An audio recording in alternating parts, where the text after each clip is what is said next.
Elizabeth Báthory was born in the year 1560. She came from one of the most powerful noble families in Hungary. Her family was rich, they owned land.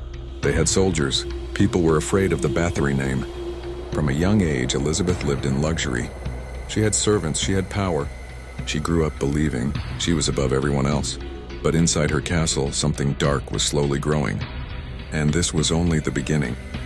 Elizabeth married a nobleman named Ferenc Nadasdy. He was often away at war, so Elizabeth stayed in the castle alone with full control. She ruled the servants, she made the rules. Most servants were young girls from poor families.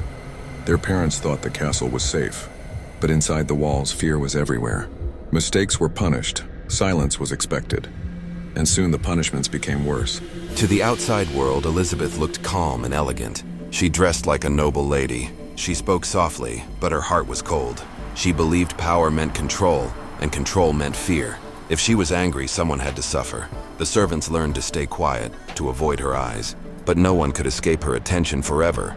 And then something changed. The castle became silent. Doors closed slowly. Footsteps echoed in the halls. The servants were afraid to speak. Some girls were locked in rooms. Some were punished for small mistakes. Fear controlled everything, and then some girls stopped appearing. Their beds were empty. Their names were not spoken. People asked questions, but no one got answers. Elizabeth was afraid of one thing: getting old.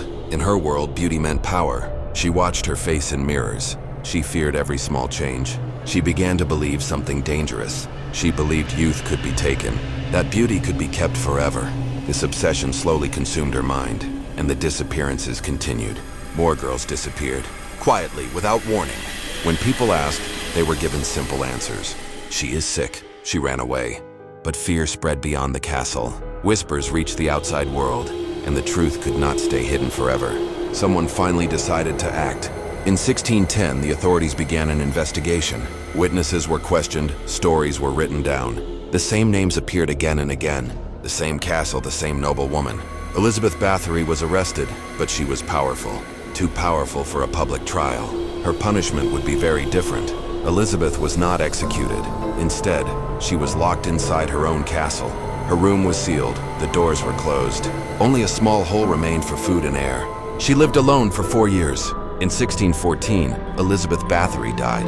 Her power was gone, but her story remains. A dark reminder of what happens when power has no limits. Elizabeth Báthory is gone. Her castle is silent now. The halls are empty, the doors are closed. But her story did not disappear. Some believe she was pure evil. Others believe history made her darker than she was. We may never know the full truth. But one lesson remains clear. When power has no limits and fear controls silence, darkness grows quietly. And sometimes it hides behind beauty, wealth, and noble names.